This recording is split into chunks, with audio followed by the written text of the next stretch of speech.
Hello friends. அடுத்த IPL வந்து சந்திப்போம் அப்படிங்கிற மாதிரி வந்து சூரியகுமார் யாதவ் பார்த்தீங்க அப்படின்னா இப்போ வந்து ரசிகர்கள்கிட்ட வந்து பேசியிருக்காரு. சூரியகுமார் யாதவுக்கு வந்து ஹிரண்யா அறுவை சிகிச்சை ஆப்ரேஷன் வந்து செய்ய போகிறாங்க. ஸோ வந்து இதனால் பார்த்தீங்க அப்படின்னா சூரியகுமார் யாதவ் வந்து ஒரு 2 மாதம் வந்து ரெஸ்ட்டில் இருக்க வேண்டிய ஒரு கட்டாயம் வந்து ஏற்பட்டிருக்கு. ஸ்கை வந்து ரெஸ்ட்டில் இருந்தால் மட்டும்தான் T20 உலகக்கோப்பையில் அவரால் வந்து சிறப்பாக வந்து செயல்பட முடியும். ஒரு வேளை வந்து ஆர்வக்கோளாறில் ஆடுறேன் அப்படின்னு சொல்லிட்டு ஐபிஎல்லில் வந்து ஆடினார் அப்படின்னா அது வந்து T20 உலகக்கோப்பையில் ஸ்கை வந்து ஆட முடியாமல் போனாலும் போவதற்கான வாய்ப்பு வந்து அதிகமாக இருக்குது. அந்த வகையில் வந்து மும்பைக்கு வந்து பெரிய ஒரு சிக்கல் ஏற்பட்டிருக்கு அப்படின்னு சொல்லலாம். ஏன்னா ஆல்ரெடி பாண்டியா வந்து ஐபிஎல் ஆடுவாரா அப்படின்னு தெரியல.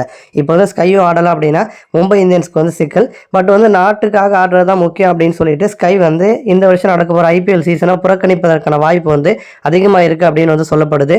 அந்த வகையில் வந்து சூரியகுமார் யாதவ் வந்து என்ன சொல்லியிருக்காரு அப்படின்னா, நான் வந்து வரப்போகிற ஐபிஎல் சீசனில் ஆடுவதற்கான வாய்ப்பு வந்து ரொம்ப ரொம்ப கம்மி தான்.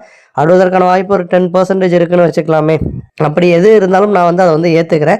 ஆட முடியாமல் போனால் கூட நான் வந்து நல்லா ரெஸ்ட் எடுத்துகிட்டு திரும்ப வந்து ஒரு கம்பேக் கொடுத்து T20 வேர்ல்டு கப்பில் டீமுக்கு என்னால் என்ன பண்ண முடியுமோ அதை பண்ணுறதுக்கு நான் வந்து ரொம்ப தயார் நிலையில் வந்து இருக்கேன். ஸோ அதனால் வந்து எப்படியும் வந்து அடுத்த ஐபிஎல் சீசனில் தான் நம்ம வந்து மும்பை ரசிகர்கள் வந்து சந்திக்கிற மாதிரி வந்து இருக்கும். ஸோ அதனால் எது நடந்தாலும் வந்து பார்த்துக்கலாம். என்ன நடந்தாலும் நாட்டுக்காக ஆடுறதா வந்து ரொம்ப முக்கியம் அப்படிங்கிற மாதிரி ஸ்கை வந்து பேசியிருக்காரு.